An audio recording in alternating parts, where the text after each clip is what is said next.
Welcome to Vedavyasa academy. T20 world cup 2026 గ్రాండ్గా మొదలైంది. తొలి రోజే మనం ఒక భారీ షాక్ చూడాల్సి వచ్చింది. కానీ పాకిస్తాన్ త్రుటిలో తప్పించుకుంది. నెదర్లాండ్స్ విసిరిన చిన్న లక్ష్యాన్ని ఛేదించలేక పాక్ బ్యాటర్లు చేతులెత్తేసిన వేళ ఒకే ఒక్కడు మ్యాచ్ రూపురేఖలను మార్చేశాడు. అసలు కొలంబోలో ఏం జరిగింది? ఈ థ్రిల్లింగ్ రివ్యూ ఈ వీడియోలో చూద్దాం. సో ఇక్కడ పాక్ కెప్టెన్ సల్మాన్ అలీ అగా టాస్ గెలిచి బౌలింగ్ ఎంచుకున్నాడు. డచ్ జట్టు నెదర్లాండ్స్ బ్యాటింగ్కి వెళ్ళిన డచ్ జట్టు 19.5 ఓవర్లో 147 పరుగులకే ఆల్అవుట్ అయింది. కెప్టెన్ స్కాట్ ఎడ్వర్డ్స్ 37 రన్లు, బాస్ డి లిడే 30 రన్లు పర్వాలేదనిపించారు. ఇక పాక్ బౌలింగ్కి వస్తే డబ్ల్యూ ప్లేయర్ సల్మాన్ మిర్జా 24 రన్లు ఇచ్చి 3 వికెట్లు తీసుకొని అద్భుతంగా బౌలింగ్ చేశాడు.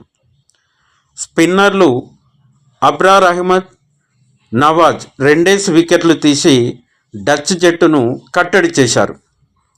ఇక సెకండ్ ఇన్నింగ్స్లో పాక్ బ్యాటింగ్ చూద్దాం. 148 పరుగుల లక్ష్యం పాకిస్తాన్కు చాలా ఈజీ అనిపించింది. ఓపెనర్ సాహిబ్జాదా ఫర్హాన్ 47 మెరుపులు మెరిపించడంతో ఒక దశలో పాక్ 98/2తో సుఖంగా ఉంది. కానీ ఇక్కడే అసలు ట్విస్ట్ మొదలైంది. పాల్వాన్ మికెరెన్, ఆర్యన్ దత్ దాటికి పాక్ మిడిల్ ఆర్డర్ కుప్పకూలింది. కేవలం 10 బంతుల్లో 2 పరుగుల తేడాతో 3 వికెట్లు కోల్పోయి స్కోరు 114 పరుగులకు 7 వికెట్లను కోల్పోయి ఉంది.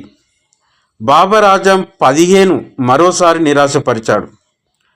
సో ఇందులో ఫహీమ్ అఫ్రీష్ ద హీరో అని చెప్పవచ్చు.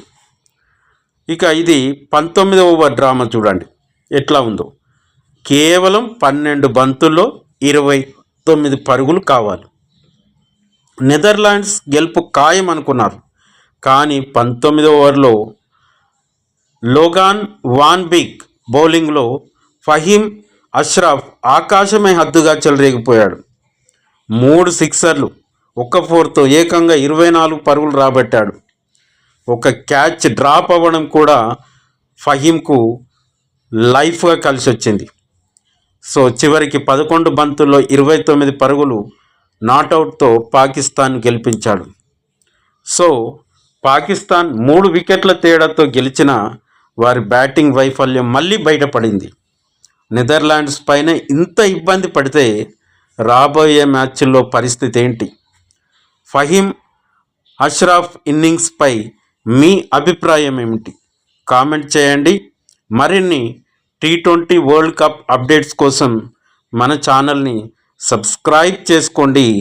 Thank you for watching. జై హింద్.